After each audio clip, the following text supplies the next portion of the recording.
All right, good morning, KOTA territory. Welcome back to another DIY Friday Delight. I'm your host, Mimi Herrick, and this week we're joined by our lovely new news director, Matt. Thank you so much for joining me. This is your DIY debut. Yeah. I don't really think you knew what you were getting into when I asked you to do this, so Thank you for keeping me from working. Yeah, I'm excited to have you make some treats. So what we're doing today is we're going to be making some chocolate-covered Oreo, like bite cake pop adjacent things, but they're going to look like little mini apples once we're done with them here. Now, I'm a little bit silly and I forgot the cream cheese that we're supposed to mix with the Oreos, so I'll just start by telling you how I made these lovely Oreo and cream cheese balls here last night. So all you're going to need to do for this is take some Oreos and put them either into a food processor, or what I did because I don't have a food processor is I put them into a Ziploc bag, just crushed them up. Smash them. Smashed them to my heart's content, and I'm going to go ahead and just do this because I might as well, you know, make as much Oreos as I can. And then the other things you're going to need is obviously some chocolate melts. Now you can choose if you want white chocolate or regular chocolate. White chocolate is just going to be easier to dye red, typically, right?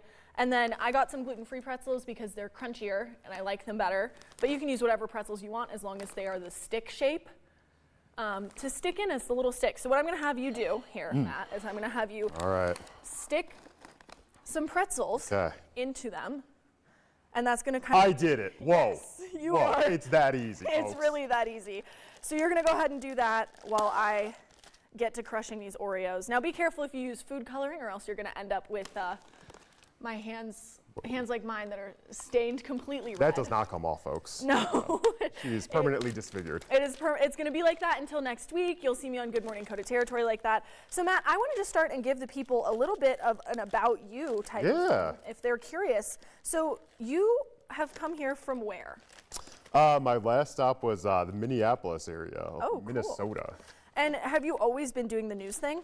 No, so I'm kind of an entrepreneur originally. Okay. You know Rapid Ride, your guys' bus service? Yes. So I've done something similar for a few years now, where I just pull over on really busy roads and block traffic. Yes, Yeah. obviously. So that's kind of my thing. That's your thing? Yeah. Right, okay, got it. And are you originally from the Chicago area? Or? I am, yeah. I am also from around south of the city. So as one does, they just say I'm from Chicago, since no one knows anywhere else unless you're from there. Well, I'm from there, so I'd like to know where south of Chicago. Do you know where Evergreen Park is? Vaguely. There you go. See, even you, I don't even who is know. from there. I know. You gotta catch up. I'm done here.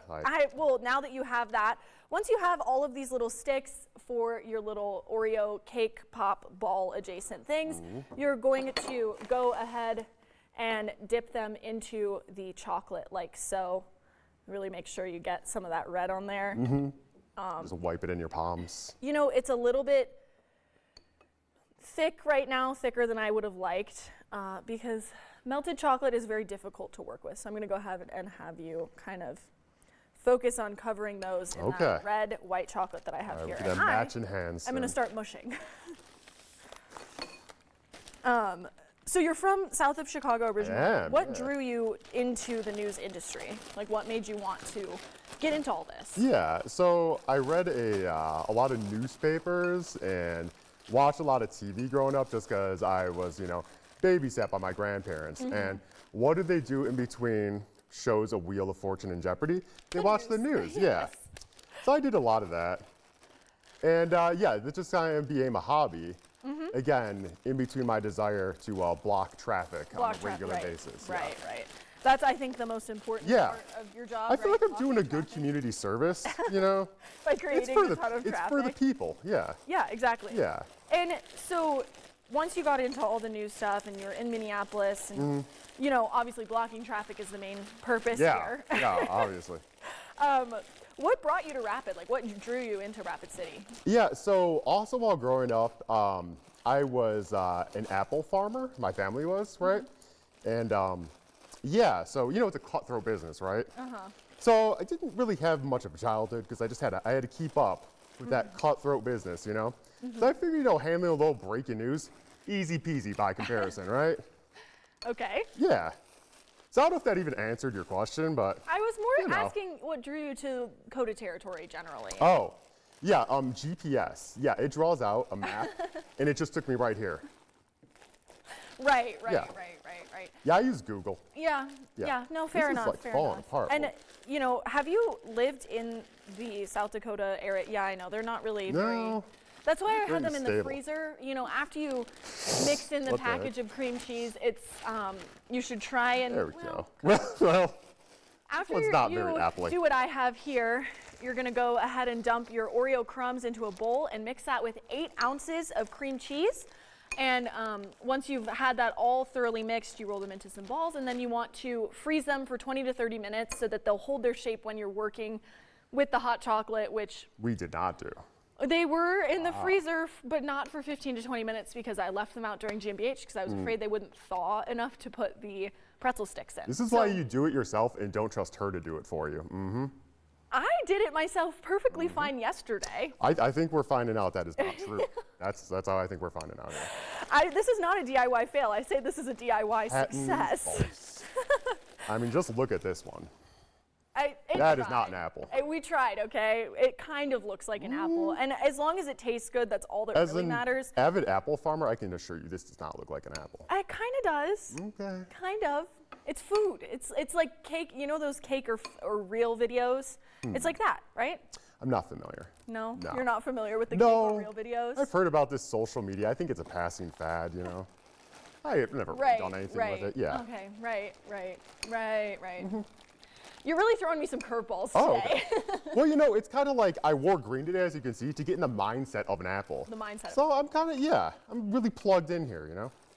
Thinking like an apple, All right, and doing apple things. yes, my next question for you is, you know, I always love to ask this for my first time DIY appearance people.